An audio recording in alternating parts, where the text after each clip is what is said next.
Guys, studio. My name is Ashley. We're coming to you live from Boston. We're so excited to be here. We got Rami Malek in the building, Joseph Mazzello, and Gwilym Lee. I'm going to call you Gwil.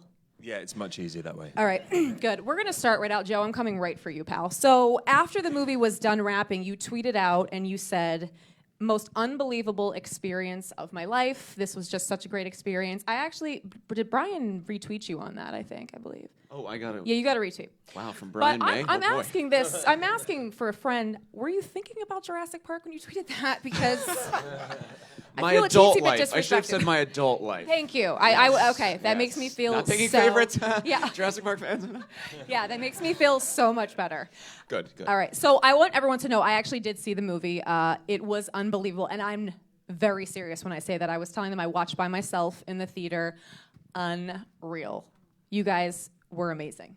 Now, a lot of people are saying that you look just like your characters, and like it's kind of creepy. How? First off, the outfits, the hair, the teeth, the hair, the ensembles. Talk about getting ready every day. Well, we had exceptional makeup artists and costume designers, but it was a competition every day coming out of the trailer to see who had the most outlandish, audacious costume. Which, needless to say, you won Yes. most days. I mean, Well, the hair was serious. it was pretty serious. Yeah. Yeah. I mean, I hope I don't look too much like him anymore. I loved it while I had it, but I didn't mind saying goodbye to it. It's quite warm. Yeah. Well, I mean, the positive is it's October too. You guys are all set for Halloween. I mean, seriously, we are good to go. Did you keep the hair? I know you kept the teeth. Did you keep the hair? I did not keep the hair. What? It's October. I did not keep the hair. Yeah, I might put in a request for that. You might need to. you want to keep everything on that set. Oh. I mean, it is. If you didn't keep that white leotard, I don't know what's going on up here, pal. He sleeps in the Harlequin. I thought so. Now, I'm sure you guys will understand what I mean when I say, millennials these days, I'll wear like rocker t-shirts around here and people will be like, Ash, you can't name one song on that band. And I'm like, I got it Free People. It was half off, okay? And it looks cool. Do you feel like after some millennials see this movie, Bohemian Rhapsody has already come out twice. It might be a third time. I think that a lot of younger people will watch this, and I don't mean this in a mean way, and say, oh, I didn't know that was Queen. I know that song, but I didn't know that was Queen. I think Queen's going to have a whole new life after this movie. I think that's a good point. It's so universal, this music. You hear it everywhere, on the radio, TV. Every time you go to a sporting event, you hear like either We Will Rock You and Right. Everyone Bites the Dust or We're the Champions. But I don't think people know that it was Queen that wrote these songs. So to see the film, to go back to the origins of those songs and not to take them for granted, because they're so universal, I think we do sometimes take them for granted, but to really imagine what it must have been like to write a song like Bohemian Rhapsody for the first time is in such a groundbreaking way is, I think, quite amazing. And John, watching you, I don't want to give anything away, but we learned how... John, you've John, become John, John Deacon. Mr. Deacon. Oh, yes. Well, I mean it as in when I watch you and your character showing how We Will Rock You came about. I mean, I had the chills. Who would have known that they were just that band so badly wanted the audience to just be a part of their music? I think that's so dope. Yeah, I feel like we've been talking about how we feel like Queen music follows us around. Like you just walk into a Panera and like Somebody to Love is on. And you're just Someone's like... just pounding is their foot somebody, with a like, Red Bull. Is somebody doing this? Is someone following us around just like trying to put Queen... You just realize it's everywhere. It's everywhere. Like it actually like... Our lives are surrounded by Queen, and I feel like it's just going to become, hopefully it'll become even more popular, now maybe than it's ever been. We went to go to an NFL game in London while we were filming, and it was the week before we were doing all of the We Will Rock You concert at the Madison Square Garden. And so we were in that world. We'd been studying the music, we'd been studying that performance. And obviously in the first 2 minutes, the whole 70,000 people in Wembley Stadium start stamping their feet and clapping their hands, and we just went... Oh God! Oh no! This like What sudden did we moment of sign fear. up It's like for? Yeah. we've got to do this next week. There are 70,000 people adoring this song, and we've got to try and do it justice. It was quite a While terrifying some moment. of the members of Queen are watching, correct? Oh, all the time, yeah. Yeah. Oh my, that's a lot. But you would think it would be, but it was so supportive. I mean, Brian May and Roger Taylor could have easily came out there and just chastised us from the very start, but they weren't. They were incredibly supportive, and I mean, Brian would walk out and just with a big smile on his face, just look at us and say, I can't believe you guys are doing this. Can't believe. A moment. Yeah, We didn't know it was going to go that way either. They first showed up on one of our first rehearsals for Live Aid. We were like hiding. We were hiding upstairs. I would have been we as did well. not want to go to the rehearsal space because we knew they were going to be there and watching us. But when we got there, Brian had his cell phone out, like filming us. Like Brian May is filming us. Yeah, perform he's as filming Queen. you, and you're like, "Can I get a selfie, bro, for Instagram?" I mean, come He's on. clapping his hands to his own songs that we're playing to him. They're doing Radio Very Gaga, weird. the moves, like in the audience, and we're like, Yeah. we're faking this. Yeah. Speaking of the moves, Freddie had like the moves. Rami, how did you get into? Because those moves were, and he also liked cats. Do you like cats? I know. There's a lot of cats. I'm allergic to cats. Oh, so those scenes were really fun. They were not. Yeah, they were the least enjoyable for me. His peacocking on stage is like no other. For me, he's the greatest performer I think of all time, and no one can move like him. No. But the thing about Freddie is he wasn't choreographed. He would just move and in spontaneous moments, and as his adrenaline would build throughout the show, he would do things that normal bodies you just could never in a million years do, But myself you did. included. And I would find that even sometimes when we did the entire Live Aid concert from day one, and there were sometimes we'd be in the middle of a song like Hammer to Fall, and I wouldn't be able to twist the way he did. And I realized it took the entire concert to build up a certain amount of adrenaline to get my body to do certain things that he would just do on the fly, which just shows you how remarkable that man is. And I think for the younger generation, like we talked about, I mean, I'm going to be straightforward. I told some of my friends, and they were like, "Oh yeah, I heard that song on what was it, Wayne's World?" I'm like, "Well, that song actually was not from that time, but yeah." And actually, Michael Myers is in the film, which is so freaking cool. I'm sure that was a moment for you guys too. I think that it was a big way in for a lot of people of our generation was Wayne's World. It was a big 100%. way into Yeah. Queen's music. And so it's a great moment of synergy to have Mike Myers come and be a part of our film and hopefully introduce it to another new generation. And he makes, a subtle reference to the head-banging moment in the film, which is one of my favorite moments in the film. You guys will love that. One of my favorite moments of the film, again, I'm trying not to say too much, but there's right before you guys start with the Live Aid show, there is a panning of the audience. And I just wouldn't say it because I'm not a good liar, but I had chills because it's just this moment where the camera just sweeps over all of those people and then boom. And by the way, Freddie had just basically got down on his hands and knees and begged for you guys to do that show. You're the band now. I'm just going to talk to you like that. For everyone to come together and do this show.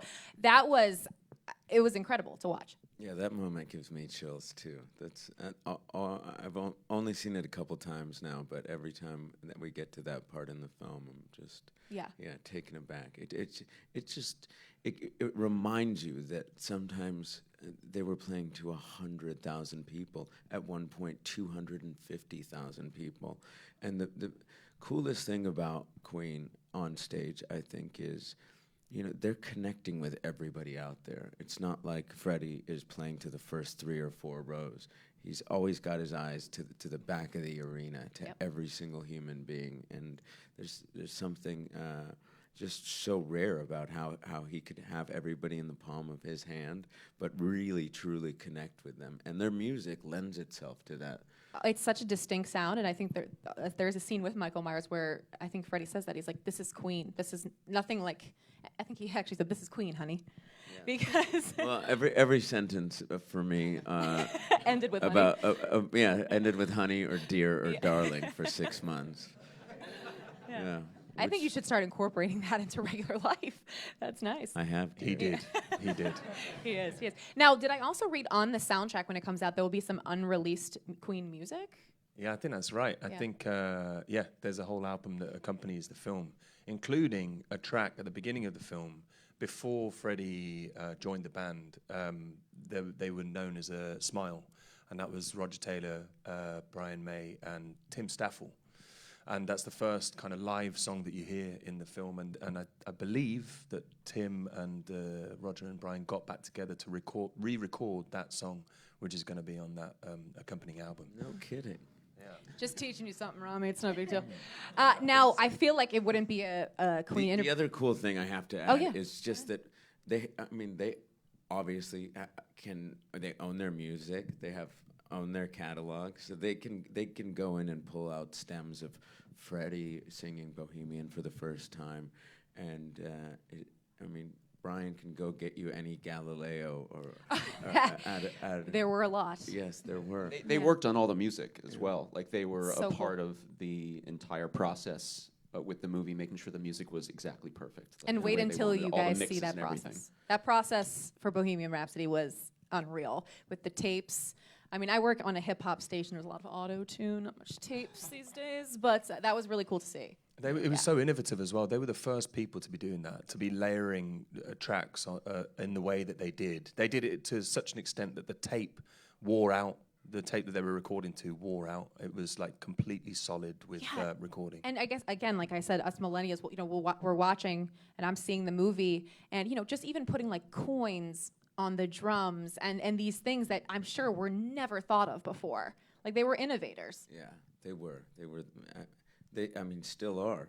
He's like Quill said. They just finished mixing the score, and they're still trying out new stuff. There will be a few surprises in the film, even after the one you've just seen. Oh. So there's even something for you to look out for. Okay.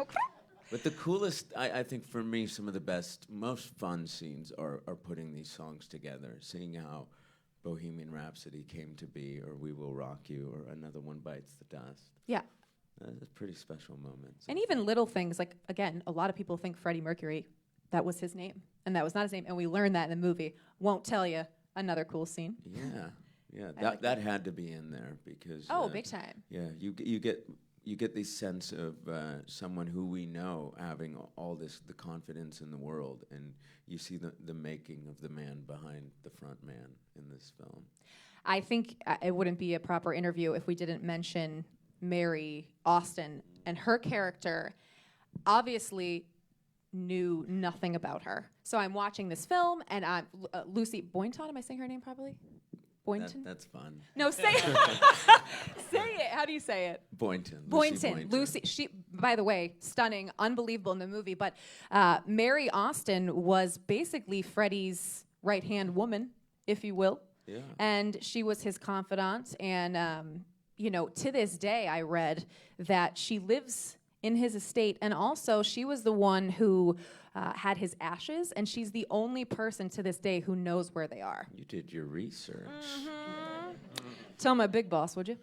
But I had first, I genuinely, and again, not saying this, I didn't know who she was. And then you watch this film and you're like, oh, Mary is that chick. Mary is very important. And recently, Brian May just released some photos, and it's just so crazy, because I know Freddie Mercury's sexuality at the time was such a big thing, and I know you've received a little bit of flack for that, and you kind of responded in a way that I thought was very beautiful, because his sexuality is absolutely addressed in this film. Yeah, it is, and he was such a private human being. He wanted to exist exactly as he was. I think he's revolutionary in that way, that we all are striving to have that right now, where you appreciate me just for being me, and I don't have to describe my identity or sexual identity to you. Right. I am what I am, and I think he was one of the first people to actually own that. But yeah, it was. There's so many intimate details to his life that I had no idea about. One was Mary Austin, so. Getting to know that side of his life was fascinating, and his sexual identity throughout was very fascinating as well. But yeah, we had Lucy did such an incredible job portraying Mary Austin, and the cast as a whole. Every day, I was so lucky because I felt like I had the weight of the world on my shoulders, and my boys here just lifted me up, and I think.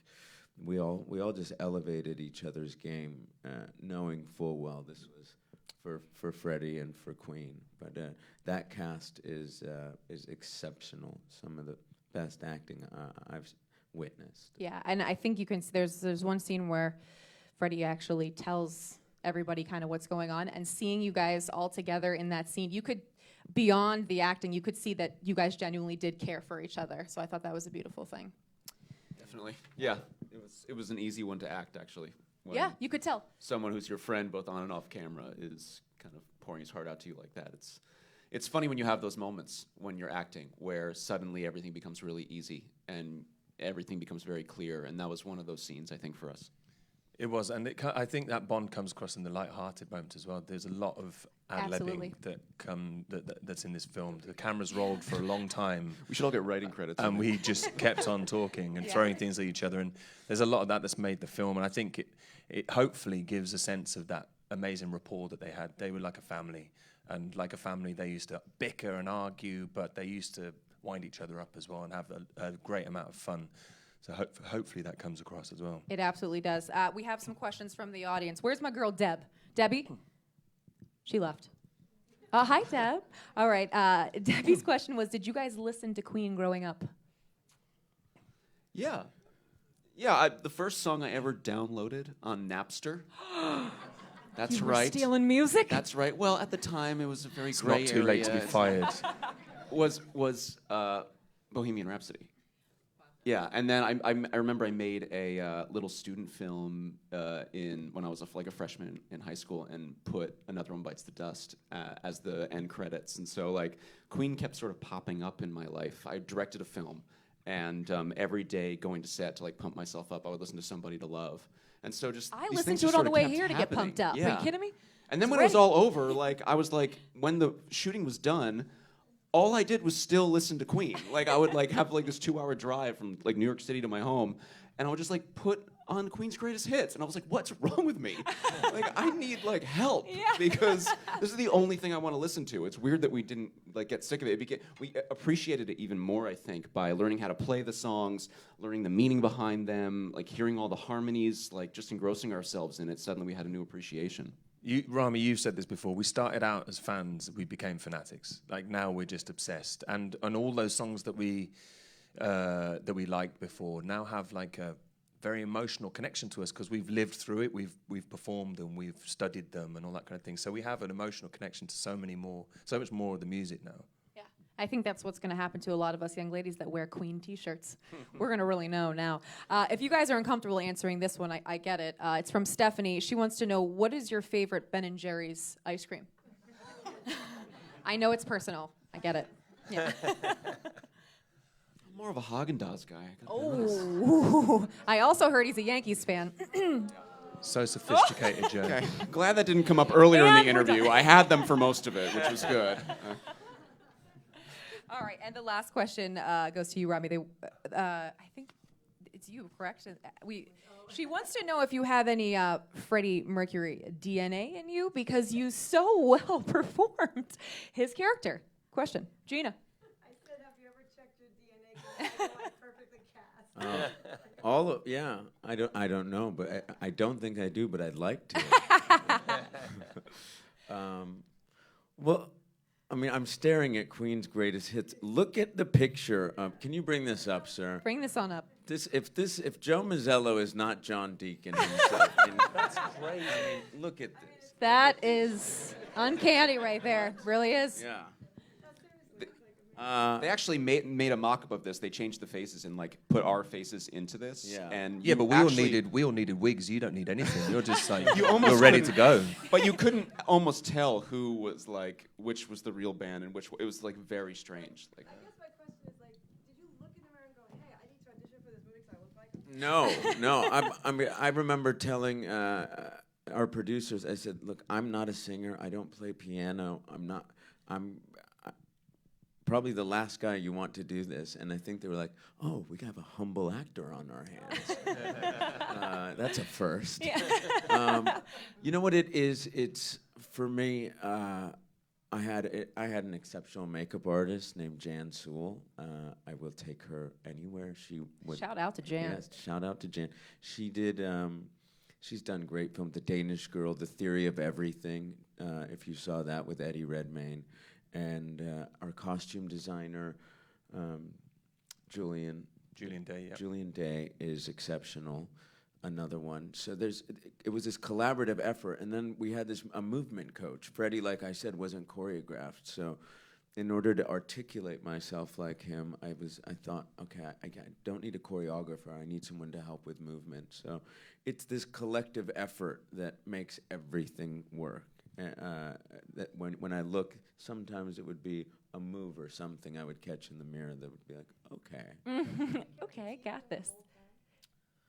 Yeah, I had those teeth for a while, almost a year prior to filming, and if I was working on anything else, I'd go home at night and stick those puppies in and watch some footage. Oh, wow. And, yeah, I grew so close to them that it was pretty difficult not having them on by the end of it, as it was not saying darling and dear. That's well, I feel like I keep going on for forever, but I feel like also as if I was in the movie. So on behalf of us, we cannot wait for you guys to see the film. It was unbelievable. Thank you guys so much for being here. Go Sox. Queen, we love you. Ooh, yes. Thank you. Go Sox. Thanks, everyone. White Sox? The White Sox? Thank you.